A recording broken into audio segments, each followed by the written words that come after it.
several ways to load media. The two I want to focus on is auto load and manual load. It is my preference, my personal preference, to manually load. In fact, I manually load all of the medias. The reason I manually load isn't that auto load doesn't work. It's that since I run so many different kinds of medias, inside print, outside print, wall coverings, 5 different types of wall coverings, all with different characteristics, I want to make sure that when I load media, I have almost no chance of having a head strike. I want it to load the skew accurately the first time, and I want everything to go smoothly. For me, because of the variety of media that I load, I manually load everything. I find that the manual load feature allows me to lift the pinch rollers, feed the media through, and then have it go exactly where I want it to go before I drop the lever and tell it what kind of media it is. Also, I prefer to have the front edge of the material, right along this front edge, as far away from the evaluation of the print carriage as possible. A lot of times the front edge of the material can become dog-eared or kind of beat up, or it can get curled from loading it through, and I don't want that anywhere near where the print head comes. Also, I want to utilize the vacuum from the platen completely.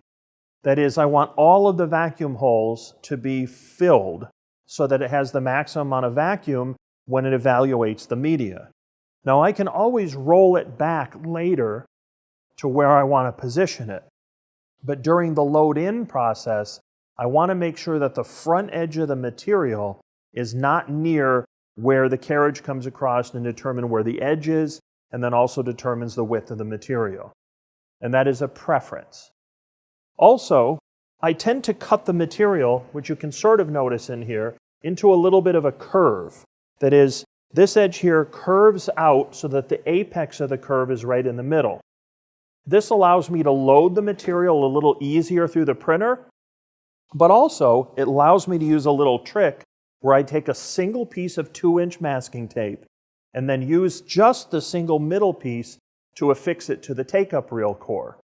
That way I have just one piece. It's just one quick little strip that wraps it around the take-up reel, and that allows it to go on there with no fuss if you're trying to attach it to the take-up while it's printing, which is an option.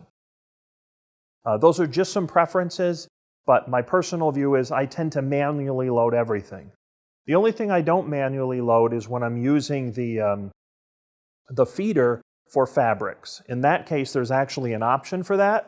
And then when you feed the feeder through the fabric accessory, it kind of grabs it and then feeds it all the way to the bottom.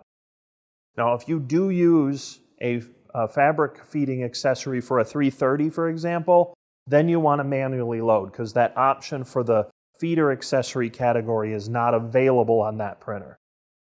But just a little idea of how I like to load, and then also I like to cut this curve in it, and then I like to use a single piece of 2-inch. I like the 2-inch masking tape to attach it to the take-up if I'm putting it on the take-up while it's running. Some of the issues people have with take-ups is they have a straight line cut and they have tape on the ends and they try to get it on both at the same time. And usually one's on a little before another, and that can cause a little bit of drift or torquing when it goes on the take-up. Now, it won't show up right away, but over time, what's going to happen is if it's on that take-up reel a little irregularly or a little uneven, eventually it's going to track back towards the print heads and you could end up with a head strike. So when you put it on the take-up reel while it's running, you want to have a nice, smooth, single operation so that it goes on there straight and accurate.